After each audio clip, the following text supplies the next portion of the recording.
तरफ से स्वागत करता हूं भारत के प्रधानमंत्री नरेंद्र मोदी का। मोदी जी, बहुत बहुत स्वागत है आपका। धन्यवाद रजत जी। लंबे अरसे के बाद आपको यहाँ आने का अवसर मिला है।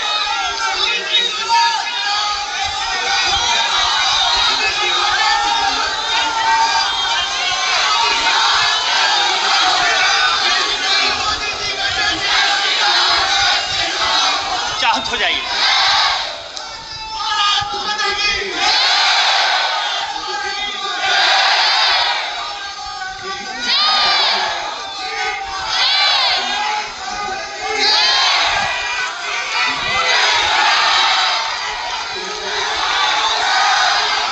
आप लोग जरा अपनी एनर्जी बचा के रखिए।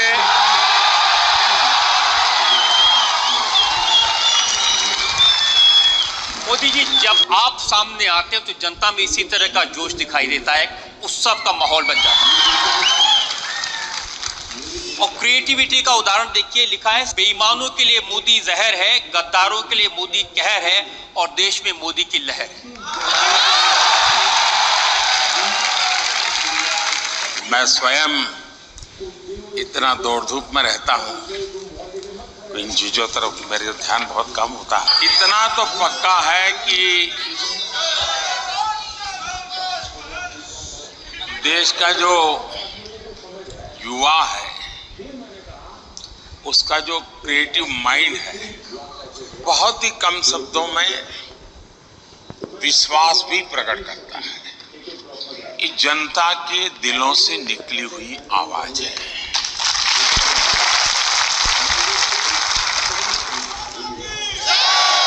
पहले भी हमने प्रधानमंत्री देखे हैं, पहले भी हमारे प्रधानमंत्री विदेश में गए हैं, लेकिन क्या वजह है कि दुनिया के ये लीडर जो अपने आप में ताकतवर हैं, जिनको किसी की तारीफ करने की जरूरत नहीं है, ये आपके बारे में इतने प्यार से, इतनी दीवानगी से बोलते हैं। और पुतिन का ये कहना कि मोदी किसी के आगे झुकते नहीं। हमारे देश का दुर्भाग्य रहा कि पहले कोई प्रधानमंत्री जाते थे तो पता नहीं चलता था कि गए,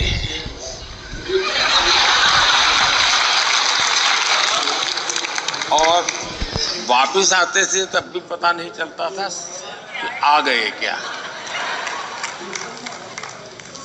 दूसरा, इसमें मोदी नहीं है, ये हम भ्रम न फैलाएं और न हम भ्रम में रहे। मोदी शायद निमित्त हो सकता है और बोलने में शायद सरल है, इसलिए सरलता से उपयोग हो जाता होगा, लेकिन ये जो कुछ भी करिश्मा है वो 140 करोड़ हिंदुस्तानी भारत के सामर्थ्य का है।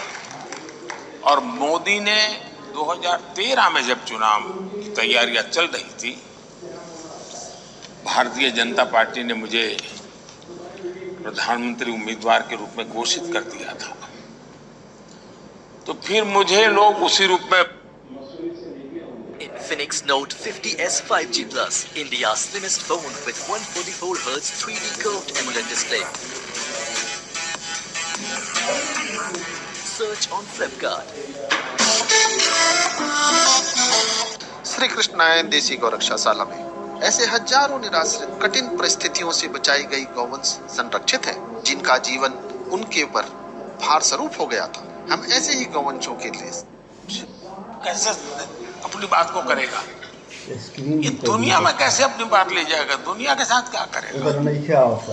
फिर जब टीवी मीडिया का दौर शुरू हुआ, चर्चाएं होने लगी, मेरे इंटरव्यू होने लगे, तो घूम फिर के ये सवाल आता था, भाई क्या आपको तो कोई अनुभव नहीं, आप करेंगे क्या विदेश नीति में।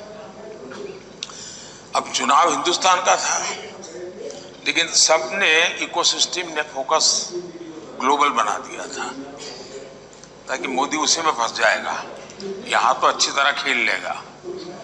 तो मैंने तब एक वाक्य कहा था विदेश नीति के संबंध में, मैंने कहा मैं तो देश की एक कंटिन्यूटी होती है। लेकिन जहां तक मोदी का सवाल है, अब देश न आंख झुका के बात करेगा, न देश आंख उठा करके बात करेगा, लेकिन ये देश आंख मिलाकर बात करेगा।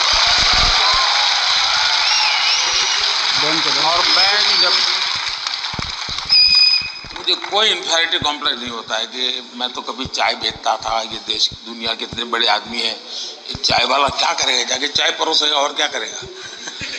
लेकिन मेरे मन में जब भी मैं दुनिया के बड़े बड़े महारथियों को मिला, जरा वो हाइट बॉडी में भी ज़्यादा होते हैं, कलर स्किन भी बड़ी उनकी प्रभाव पैदा करने वाली होती है, लेकिन जब मैं मिलता हूं तो मैं मोदी नहीं होता हूं। जब मैं हाथ मिलाता हूं तब मुझे पता होता है कि 140 करोड़ देशवासी मेरे साथ हैं। और जब मैं 140 के मिजाज में ही चलता हूं तब मुझे दुनिया बहुत छोटी लगती है। मुझे लगता है मेरे देश के पास कोई कमी नहीं है, सामर्थ्य की कोई कमी नहीं है। मैं इस विश्वास से भरा हुआ होता हूं और उसका प्रभाव तो होता ही होता है। सामने वालों को लगता है यार ये कल तो ऐसी कोई बात नहीं करता था, पहले तो कोई ऐसे खड़ा भी नहीं रहता था, ये तो यूं खड़ा रहता है। तो फिर भी उनका भी सोचना बदल जाता है। हमें भी अजीब लगता है कि प्रेसिडेंट जो बाइडेन जैसा ताकतवर व्यक्ति G7 में आपको ढूंढते ढूंढते आ रहा है, कहाँ गए मोदी जी।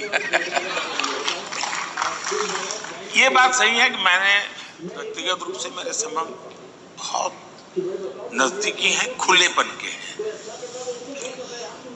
हर किसी से मेरी ऑफिशियल बातचीत के अलावा इनफॉर्मल बातचीत का दौरा बहुत होता है, मेरे टेलीफोन कॉल्स भी बहुत होते हैं। और मैं इफ्स एंड बट्स वाली बात नहीं करता जी। बादल होंगे तो बारिश होगा वगैरह ऐसी बातें मैं नहीं करता जी। बारिश होगा तो मैं कहूँगा हाँ होगा, नहीं होगा तो मैं कहूँगा नहीं होगा। यानी ब्लैक एंड व्हाइट में मेरी बात रहती है। तो दुनिया इसे पसंद करती है। दुनिया गोलमोल चीज़ों के बजाय उनको पता है, जैसे मैं रशिया से इन दिनों पेट्रोलियम वगैरह लेता हूँ, क्योंकि मुझे तो मेरे देश के लोगों को, दुनिया में जो पेट्रोल की महंगाई आई है मेरे देश के लोगों पर न पड़े, तो मुझे जहां से सस्ता मिलेगा मैं लूंगा, क्योंकि मैं तो मेरे देश के लिए जी रहा हूँ। कोई मेरी तारीफ करे के लिए मैं थोड़ा पैदा हुआ। लोगों ने मुझे कहा साहब ये अमेरिका नाराज हो जाएगा, तो अरे मैंने कहा किसी को खुश करना है तो मुझे 140 करोड़ लोगों को खुश करना है, मुझे और किसी को खुश नहीं करना। और हमने कारोबार चालू रखा, आज हमें हमारे देश को हम बचा पाए हैं। लेकिन एट द सेम टाइम राष्ट्रपति पुतिन के साथ चेयर पर बैठ करके टीवी के सामने मैं कह सकता हूं कि ये युद्ध का समय नहीं है। और इसलिए दुनिया मेरे विषय में दुविधा में नहीं है, और उसको लगता है ये हिंदुस्तान का मिजाज है जो मोदी बोल रहा है। लेकिन मोदी जी पहले भी हमारे नेता जाते थे, बड़े बड़े नाम वाले नेता जाते थे, या तो आप अमेरिका के साथ रहेंगे या रशिया के साथ रहेंगे, ये बोलोगे तो वो नाराज हो जाएगा, वो बोलेगा तो ये नाराज हो जाएगा। हम सबसे इक्वल डिस्टेंस बना करके रहते हैं। दूरी बनाना ये मानदंड था, मैंने आकर के इसको बदला। हम दुनिया से जितनी हो सके उतनी नजदीकी करेंगे। डिस्टेंस वाला शब्द ही मैंने निकाल दिया। इससे क्या हुआ कि किसी को लगता है अच्छा वो मिस्टर ए आगे गया, तो बी को लगता है यार मैं रह गया तो वो भी आ गया था। फिर इधर से सी को लगा कि मोदी के पास वो तो पहुंच गया, यार मैं रह गया, तो इधर वाला डी आता है। तो सब लोगों की अब लगता है कि हिंदुस्तान के पास जाना चाहिए, और ग्लोबली कंपटीशन है हिंदुस्तान के निकट आने की। हमने विदेश विभाग ने पहले काम ऐसा किया कि दूरी बनाए रखो, क्यों तो भाई हमारी चलेगी। आज मेरी स्थिति ये है, अब देखिए एक घटना मैं बताता हूं। मैं इजराइल जा रहा था, तो सभी ये जो बुद्धिमान लोग होते हैं ना, जो इस दुनिया में बड़े हुए हैं, मुझे एडवाइस करते हैं साहब इजराइल जाते हैं तो पैलेस्टाइन जाना ही चाहिए। भारत में सेकुलर